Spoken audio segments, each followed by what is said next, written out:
Muy buenas a todos, espero que estéis bien. Hoy quiero traer un tema súper interesante porque hallábame yo el otro día estudiando gramática del persa y precisamente ese mismo día estaba estudiando checo.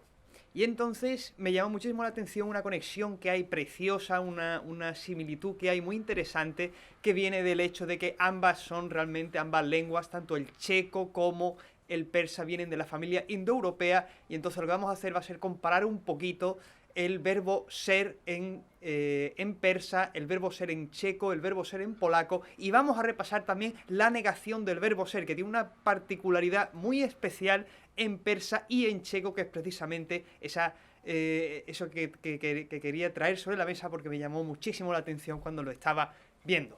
Como sabéis, tanto las lenguas eslavas como las lenguas indoiranias pertenecen a esa familia común del indoeuropeo, y si no lo sabías, pues lo sabes ya. La familia indoeuropea es una familia lingüística gigantesca que se extiende por todo el mundo, y tanto la rama eslava como la rama indo-irania pertenecen a ese mismo tronco común indoeuropeo. La lengua persa no es más que un descendiente moderno de esa rama irania. La rama indoirania se divide a su vez en varias subramas, y una de ellas es la rama irania, de la cual desciende el persa.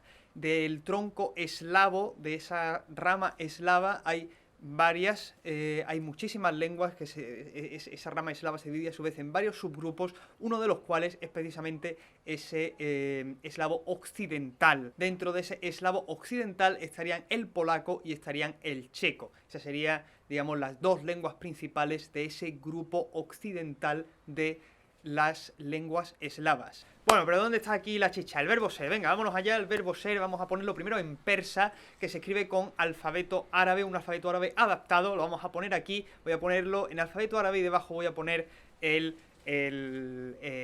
la transcripción, digamos, a nuestro alfabeto. Y aquí podemos ver, lo pondré por aquí en algún sitio. Aquí está. Y vamos a poner ahora mismo simultáneamente el verbo ser también en checo y el verbo ser también en polaco, para que esté todo aquí más o menos puesto. Y aquí empezamos a ver las similitudes. Como veis, primera persona, fijaos cómo se parece la primera persona del polaco y la primera persona del persa. Hastam en persa, jestem en polaco. Fijaos también en la raíz, tanto en un sitio como en otro, la raíz se parece mucho. La raíz en el caso de la parte eslava sería ese jest o ese ye, y en la parte en persa sería hast. Esa raíz, el jest y el hast, es precisamente esa raíz común, y las terminaciones personales, tanto en un sitio como en otro, son muy parecidas. Esa m que es común a el singular, tanto, o sea, a la primera persona tanto del singular como del plural. Fijaos en esa i tan característica y esa t también característica de la segunda persona, tanto del plural como del singular. Esa i es particular en la segunda persona del singular, y esa t es común a ambos. En el caso, por ejemplo, del polaco es muy obvio, jesteście, jesteś y jesteście, y fijaos en el otro sitio, no tan obvio, pero esa T sí es común a la segunda persona del plural. Jesteście en polaco y hastid en persa. Fijaos también una cosa muy interesante, y es que la tercera persona del plural, que en el caso del persa sería hastand, no se parece en nada al isu, que sería en checo, y al som, que sería en polaco. Pero, aún así, fijaos una cosa, porque si cogemos la raíz, hemos dicho que es el hast, así que eso lo quitamos afuera del persa y nos quedamos con la terminación nd. Esa nd recuerda a algo que tenemos en lenguas muy cercanas. Fijaos en el latín, cómo es en latín la tercera persona del verbo ser en plural, es sunt. Fijaos que ese sunt, esa terminación nt, es igual que la terminación nd del hastand, y fijaos que esa S es común a a, por ejemplo, ese son de el polaco. Esa ND que es tan característica del persa como la marca de la tercera persona del singular está presente en latín. Así es como se hace en latín, esa misma terminación es la que tiene el latín. Fijaos, por ejemplo, vident, ellos ven, ferunt, ellos llevan, sciunt, ellos saben. Y ahora, bueno, volvemos aquí, porque hemos venido a la cosa, el negativo. ¿Qué es lo que pasa? ¿Por qué el negativo es tan interesante en checo y en persa? Bueno, pues fijaos que, por ejemplo, cuando nosotros hacemos el negativo en cualquier otro idioma normal y corriente, nosotros lo que solemos hacer es simplemente poner un no y detrás el verbo ser, en caso de que nuestro idioma tenga el verbo ser, que es el caso nuestro. Tanto el checo como el polaco, como el español, como el inglés, como el alemán tienen un verbo para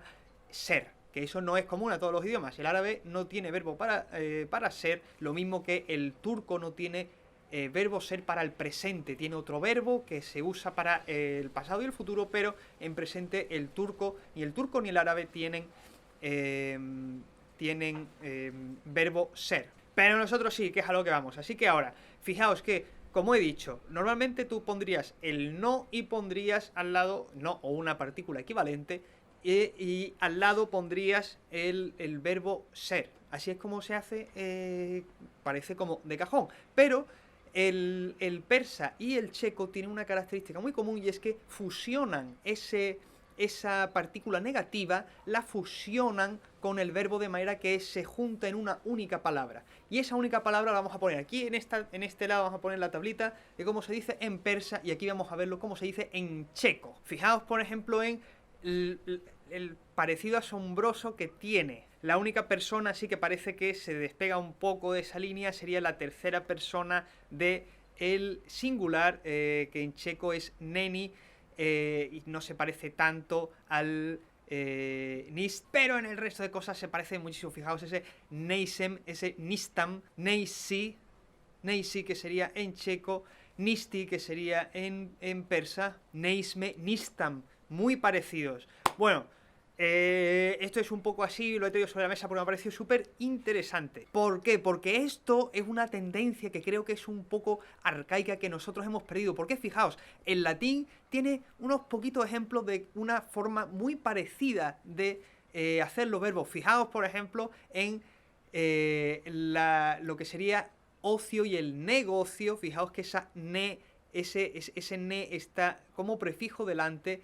Otio, o sea, otium, negotium sería la palabra, igual que esquío, que sería yo sé, tiene la forma negativa, no es cualquier forma, no sería non esquío, sino que sería nesquio.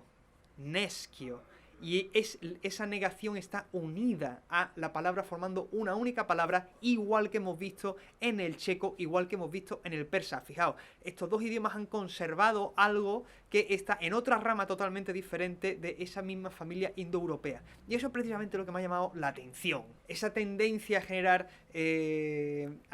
nuevas palabras a fusionar, digamos, la negación con la palabra, con el verbo, con el adjetivo. Fijaos, por ejemplo, que el polaco funciona de manera muy parecida también, cogiendo, por ejemplo, tenemos el adjetivo długo, que sería como largo, niedługo sería no largo, que es como decir corto, pero así pues más fácil de entender. Así que nada, espero que os haya gustado. Esto es simplemente detalle interesante, fricada que hago yo por ahí. Os recomiendo que le echéis un ojo al canal para ver más cosas interesantes sobre idiomas. Tengo otro sobre conexiones rarísimas en construcciones entre el árabe y el griego, y subiremos más cosas como esta. Así que pasadlo bien y nada,